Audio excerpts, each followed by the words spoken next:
And కానీ నిజానికి మామూలుగా మేల్, ఫీమేల్ ఫిజికల్ దెబ్బలు ఎక్కడన్నా తగిలినా కూడా బ్లడ్ క్లాట్స్, సివియర్ పెయిన్ అది ఉంటుంది కదా! అలాంటిది ఇంత పంచెస్ ఎలా తట్టుకుంటుంది బాడీ? యాస్ ఎ లేడీకి ఇంకా సెన్సిటివ్ ఉంటుంది కదా! సెన్సిటివిటీ. బిగినింగ్ 3½ ఇయర్స్ చాలా డిఫికల్ట్‌గా ఉంటుండే. బాడీ అంతా బ్లూ గ్రీన్ అయి ఉంటుండే. పంచెస్ మాత్రమే కాదు. ఇప్పుడు నేను మార్షల్ ఆర్టిస్ట్‌ని, కంబాట్ ప్లేయర్‌ని. Punches, kicks, elbows, knees, locks అన్నీ ఉండేవి.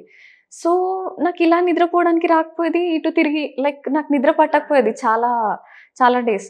బట్ స్టిల్ ఏదో చేయాలి. చేయలేదు అంటే లైఫ్ ఇక్కడితో ఆగిపోతదని ఒక భయం ఉండేది. అది యాక్చువల్లీ నా బిగ్గెస్ట్ ఇన్‌స్పిరేషన్ అది. ఇలా ఉండొద్దు. ఈ ఈ యావరేజ్ లైఫ్‌లో చచ్చిపోకూడదనేదే పెద్ద టార్గెట్‌గా ఉండేది. సో, ఆ టైంలో నేను వాటెవర్ ఇట్ టేక్స్ ఏం పెయిన్ అయినా, ఏమైనా చచ్చిపోతే రింగ్‌లోనే చచ్చిపోవాలి. కానీ ఇట్లా ఆర్డినరీ ఒద్దు లైఫ్ అని అదొక్కటి గట్టిగా ఉండేది. సో, అది మోటివేషన్ లాగా పనిచేసేది. సో, కాకపోతే చాలా పెయిన్స్ ఉంటాయి. యూజువల్లీ ఇప్పుడు దట్ టూ బాయ్స్‌తో ట్రైన్ అయితుంటే వాళ్ళు అంటుండే మొగదానా అని. అంటే లైక్ వాళ్ళకి ఎక్కువ స్టామినా ఉండదు. చెత్త తిన్నారనుకోండి, ఆయిల్, షుగర్ లాంటివి తీసుకున్నారనుకోండి, స్టామినా ఉండదు. వాళ్ళకన్నా ఎక్కువ చేస్తున్నామంటే వాళ్ళ ఈగోస్ హర్ట్ అవుతాయి. సో, ఏం తిట్టాలో అర్థం గాక వాళ్ళు మొగదానా అనేవాళ్ళు. సో, కాకపోతే నా పర్ఫార్మెన్స్ చాలా బాగుండేది. వాళ్ళు 4 అవర్స్‌కి ట్రైన్ అయిపోతుండే. మళ్ళీ ఈవినింగ్ సెషన్ రాకుండే. నేను 6 అవర్స్ కంటిన్యూ చేసినా నాకు పెద్ద ఫరక్ పడకుండే. లైక్ బాడీ టఫ్‌గా తయారైపోయింది. ప్రాక్టీస్ చేసే కొద్దీ బాడీ చాలా స్ట్రాంగ్ అయితది. మనకు తెలవకుండానే. అండ్ కంబాట్ స్పోర్ట్స్‌కొచ్చేసరికి మనకి న్యూట్రిషన్ రియల్లీ మ్యాటర్ కాదు. ఆ కరేజ్ మన దగ్గర ఉండాలి ఫస్ట్. ఆ పంచ్‌కి, కిక్‌కి తట్టుకొని అట్లా స్ట్రాంగ్‌గా నిలబడేటట్టు. అండ్ నా బిగినింగ్ మ్యాచెస్‌లో ఇట్లా నోస్ బ్లీడ్ అయితుండే. నోస్ బ్లీడ్ అయితున్నా, ఐ ఇట్లా స్వెల్ అయిపోయినా ఇట్లే నిలబడుతుండే. Opponent shock అయితుండే. ఇది యాక్చువల్లీ మేము మనిషేనా జానవర్‌లాగా ఇట్లా నిలబడ్డది, ఇంత బ్లీడింగ్ అయితున్నా లైక్ యూజువల్లీ భయపడి వెళ్ళిపోతారు కదా! 4 తగలగానే. సో, నాకు 4 పంచెస్ ఇస్తే నేను డెఫినైట్‌లీ రిటర్న్ ఇచ్చేస్తా. ఆ మైండ్ సెట్ అట్లా బిల్డ్ అయిపోవడం అండ్ స్ట్రాంగ్‌గా నిలబడగలగడం ఇది నాకు ఎవ్రీవేర్ నాకు ఎవ్రీ మ్యాచ్‌లో నాకౌట్‌తో విన్ అయ్యేటట్టు మెడల్స్ వచ్చినాయి. సో, ఏం ఇంజ్యూరీ అయినా నేను వెనక్కి తగ్గను. అండ్ ఫింగర్స్ విరిగిపోతాయి యూజువల్లీ కొన్ని మ్యాచెస్‌లో. అట్లే నిలబడుతుండే నేను. సో, కోచ్ కూడా లైక్ కార్నర్‌లో ఎవరున్నా గూడా వాళ్ళు షాక్ అయితుండే. అసలు ఏంది ఈ పిల్ల ఎగ్జాక్ట్‌లీ. కానీ ఇంత కసి, పట్టుదల అంత ఈజీగా ఏం రావు. What was the behind of the reason అంటే ఏం చెప్తారు?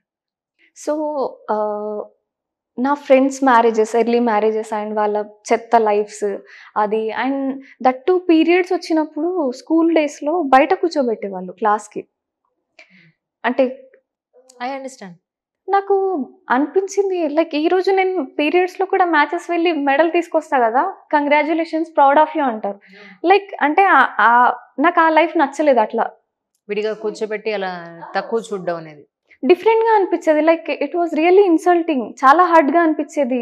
ఏడ్చేదాన్ని. లైక్ గర్ల్ అంటే ఇట్లా ట్రీట్ చేస్తారా? లైక్ బిగినింగ్ చిన్నప్పుడు ఎట్లా అంటే 3 జనరేషన్స్‌కి పుట్టిన అమ్మాయిని అని తాతయ్య తల మీద పెట్టుకొని చూసుకునేవాళ్ళు. ఆ తర్వాత సర్టెన్ ఏజ్ 9థ్, 10థ్‌కొచ్చేసరికి డిఫరెంట్‌గా ట్రీట్ చేసేసరికి చాలా నా కాన్ఫిడెన్స్‌ని బాగా హిట్ చేస్తుండే. ఆ తర్వాత ఆ తర్వాత అనిపిచ్చింది రెస్పెక్టబుల్‌గా జీవించాలి. అండ్ ఎంత స్ట్రాంగ్‌గా ఉండాలి అంటే లైఫ్‌లో నేను అనుకున్న లైఫ్ నాకు కావాలి. ఆ రెస్పెక్ట్ నాకు కావాలి. ఎక్కడెళ్ళినా నాకు రెస్పెక్ట్ కావాలి అనుకున్నా. సో, అందు గురించి నేను ఏ ఏ డిఫికల్టీని కూడా నేను లెక్క చేయకుండా అట్లా మొండిగా వెళ్ళిపోయినా. అండ్ యూజువల్లీ అందరికి సక్సెస్‌ఫుల్ వుమెన్ చాలా నచ్చుతది. అడ్మైర్ చేస్తారు. ప్రౌడ్ ఆఫ్ యూ అంటారు. కానీ రియల్‌గా సక్సెస్‌ఫుల్ వుమెన్‌ని డీల్ చేయడం, హ్యాండిల్ చేయడం అంత ఈజీ కాదు. వాళ్ళకసలు డైజెస్ట్ అవ్వదు ఫస్ట్ ఆఫ్ ఆల్. మనం ఏదైనా అపోజ్ చేస్తే, వీళ్ళు నా మాట కిందకెందుకు చెప్తున్నారు అన్న దగ్గర స్టార్ట్ అవుతుంది. యాస్ ఎ లేడీ నువ్వే నా మాట వినాలన్నట్టు ఉంటుంది. సో, అది వినేటట్టు మనం ఉన్నాం. ఒకసారి మనం మన కెపాసిటీ మనకి అర్థమైంది. మన పొటెన్షియల్ ఎంత, మనకెంత సీన్ ఉంది తెలిసాక, మనం వాళ్ళకి తగ్గట్టు ష్రింక్ అయి ఉండలేము. సో, అది వాళ్ళు యాక్సెప్ట్ చేయలేరు. సో, ఇప్పుడు మన సొసైటీ అలానే ఉంటుంది. వేరే కంట్రీస్‌లో అట్లా కాదు. చాలా రెస్పెక్ట్ ఇస్తారు. మనకి పర్సెప్షన్స్ ఉన్నాయి. మనకొక మైండ్ సెట్ ఉంది అంటే మంచిగా రెస్పెక్ట్ చేస్తారు దానికి.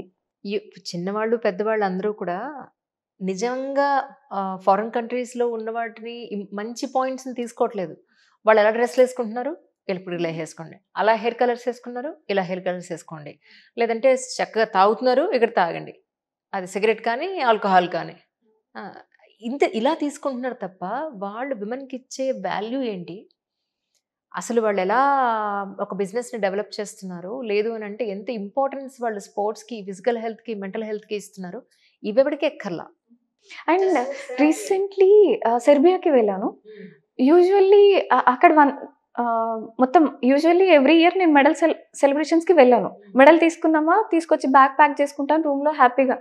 అంటే నాకు నిద్ర డైలీ సరిపోదు కాబట్టి నాకు ఆ రోజు హ్యాపీగా నిద్రపోవడానికి ఉంటుంది. ఇందాక హాస్టల్లో ఉన్నప్పుడు వాళ్ళంతా అర్ధరాత్రి అంతా ఫోన్లు మాట్లాడతారంటే నాకు అదే అనిపిస్తుంది. రెస్పాన్సిబిలిటీ ఎంత ఉందంటే కేర్లెస్నెస్, రెక్లెస్నెస్. పేరెంట్స్ వాళ్ళు పే చేస్తూ ఉంటారు హాస్టల్ దానికి, వీళ్ళకి ఏ పెయిన్ ఉండదు. నిజంగా వాడి లైఫ్ని వాడు మోస్తున్నప్పుడు తెలుస్తుంది వాడికి పెయిన్ ఏంటి అనేది. అండ్ పేరెంట్స్ కూడా లైక్ చదివించాలని చదివిపిస్తున్నారు. వీళ్ళకి ఏ గోల్ లేక ఏదో చేయాలి కాబట్టి చేస్తున్నారు కాబట్టి అట్లా ఉన్నారు. వీళ్ళకి పర్టికులర్గా ఏదైనా గోల్ ఉంటుంటే వాళ్ళ మైండ్ సెట్ డిఫరెంట్గానే ఉంటుండే, వాళ్ళ పేరెంట్స్ పెంచిన తరీకా కూడా డిఫరెంట్గానే ఉంటుంది. అండ్ ఇంకొకటి, పేరెంట్స్ ఒక గోల్ పెట్టుకోండి అని చెప్పినా వినే పిల్లలు లేరు. వీళ్ళంతటి వీళ్ళు పెట్టుకునే స్థాయి ఎక్కడో మీలాంటి వాళ్ళు 100 మందిలో ఒకళ్ళు ఉంటారు పాప. Literally I'm telling you. 100 మందిలో వాళ్ళ గోల్ వాళ్ళు సెట్ చేసుకుని ప్రతి అడుగు గోల్ వైపు వెళ్ళే పిల్లలంటే అమ్మాయి కావచ్చు, అబ్బాయి కావచ్చు. Very few, only 1%. 100 మందిలో ఓన్లీ 1% ఉన్నారు అంతే. చెప్పినా అర్థం కావట్లేదు కూడా వాళ్ళకి. టు బి ఫ్రాంక్ నేను చూస్తే, ఎందుకంటే ఇంత లైఫ్ చాలా ఈజీ అయిపోయింది. పేరెంట్స్ అన్నీ ఈజీగా ఇచ్చేస్తున్నారు. ఏది కష్టపడాల్సిన అవసరం లేదు. నాన్న కార్ అంటే కార్ కొనిస్తాడు, నాన్న అమ్మాయి అంటే అమ్మాయికి వెళ్ళి పెళ్లి మాట్లాడేస్తారు అంతే. లైక్ నిజంగా కష్టపడి సంపాదించుకోవడానికి ఏం లేదు వీళ్ళకి లైఫ్లో. అండ్ ఆ కంట్రీకి వెళ్ళినప్పుడు 1:30 ఆ రోజు సెలబ్రేషన్, ఫస్ట్ టైం వెళ్ళిన మెడల్ సెలబ్రేషన్లో 1:30 అయింది. ఎంత సేఫ్గా ఉంది అంటే ఆ కంట్రీ. షార్ట్స్ వేసుకొని తిరుగుతున్న అమ్మాయిలు రోడ్ మీద ఉన్నారు, ఎవరిని చూడరు. ఇప్పుడు మన దగ్గర జస్ట్ కొంచెం అయింది అంటే డిఫరెంట్గా చూస్తారు. అండ్ గర్ల్స్ కూడా ఎట్లా ఉంటారంటే మనల్ని స్టేట్ చేయాలి అన్నట్టుగానే డిఫరెంట్గా బిహేవ్ చేస్తున్న వీళ్ళు లైక్ కంప్లీట్ చేంజ్ ఉంది. అలా అనుకుంటే ఇప్పుడు మనం కూడా ట్రాక్లో దిగే ముందు మనం కూడా షార్ట్స్ వేసుకోవాల్సిందే, మనం కూడా స్లాక్స్ వేసుకోవాల్సిందే, స్లీవ్లెస్ వేయాల్సిందే. కానీ మనకంటూ ఒక ఎయిమ్ ఉంది ఏంటంటే ఇక్కడ నేను విన్ అయ్యి సాధించాలని. అక్కడ కూడా తప్పు చూసే జనాలు ఉన్నారు. లేదు మేడం, యాక్చువల్లీ ఇంకోటి ఏంటి అంటే నేను రూరల్ బ్యాక్గ్రౌండ్ కావడం వల్ల నాకు బిగినింగ్ నుంచి కూడా అట్లాంటి ఆప్షన్ లేకుండే. ఆమె షై గర్ల్. నేను టైట్స్ వేసుకుని కార్నర్స్ వేసుకుంటాను. నాకు ఛాన్స్ ఉన్నా నేను వేసుకోలేను, లైక్ నా మైండ్ సెట్ అది. సో ఏంటి అంటే ఇప్పుడు మనం ఇంటర్వ్యూకి వెళ్ళినప్పుడు మనం ఒక డిగ్నిటీగా డ్రెస్ వేసుకుంటాం. ఎందుకు అంటే రియల్లీ డ్రెస్సింగ్ మ్యాటర్స్. కానీ అది అర్థం చేసుకోలేని మూర్ఖులు ఉంటారు. ఇప్పుడు యూజువల్లీ చాలా మంది గర్ల్స్ది mind set dressing really matters అన్నది వాళ్ళకి తెలుసు తెలియదు. లైక్ ఎగ్జాక్ట్ నాకు తెలియదు వాళ్ళ మైండ్ సెట్. సో దాన్ని మిస్యూజ్ చేసుకుంటున్న వాళ్ళు ఇప్పుడు బుర్కా వేసుకొని ఇంట్లోంచి స్టార్ట్ అవుతారు కొందరు అమ్మాయిలు. కాలేజ్కి రీచ్ అయ్యేసరికి మినీస్ మైక్రోస్లో ఉంటారు వాళ్ళు. అంటే ఇంట్లో మాట్లాడలేరు, వాళ్ళ పేరెంట్స్ని మార్చలేరు. సో అంటే ఇలా ఉంటుంది. అవును, పేరెంట్స్ ముందు ఒకళ్ళలా కనిపిస్తారు, రియల్గా అడుగు బయట పెట్టిన తర్వాత వేరే రకంగా కనిపిస్తారు. సో మనకేం కావాలి మనకు తెలియలేదు అంటే ఇంకెవరో జడ్జ్ చేస్తారు. ఎవరు అంటే లైక్ బాలీవుడ్ కానివ్వండి, సోషల్ మీడియాలో ఇంకెవరో ఇన్ఫ్లుయెన్స్ చేస్తారు మనల్ని. మనకేం కావాలి మనకు తెలిస్తే మనం డిఫరెంట్గా ఉంటాం. అండ్ ఈవెన్ ఇప్పుడు షార్ట్ వేసుకున్న అమ్మాయి మెడల్ తీసుకొచ్చింది అనుకోండి, తను రెస్పెక్ట్ఫుల్గానే చూస్తారు, ప్రౌడ్ ఆఫ్ యూ అనే అంటారు. అదే అమ్మాయి రోడ్ మీద అవుట్ సైడ్ అట్లా షార్ట్స్ వేసుకొని అలా ఉంటే చూసే తరీకా డిఫరెంట్ ఉంటుంది మేడం. అండ్ జనాలు మనల్ని ఎలా చూడాలి అనేది మనం డిసైడ్ చేయాలి. Exactly, that's what. అంటే అవి ఆ చిన్న చిన్న థింగ్స్ కూడా ఉమెన్కి తెలుస్తలేదు ఈ మధ్య. ఈవెన్ బాయ్స్ కూడా బాయ్స్ లానే ఉంటుండ్రు, మెన్ అవుతలేరు కాబట్టి. రైట్.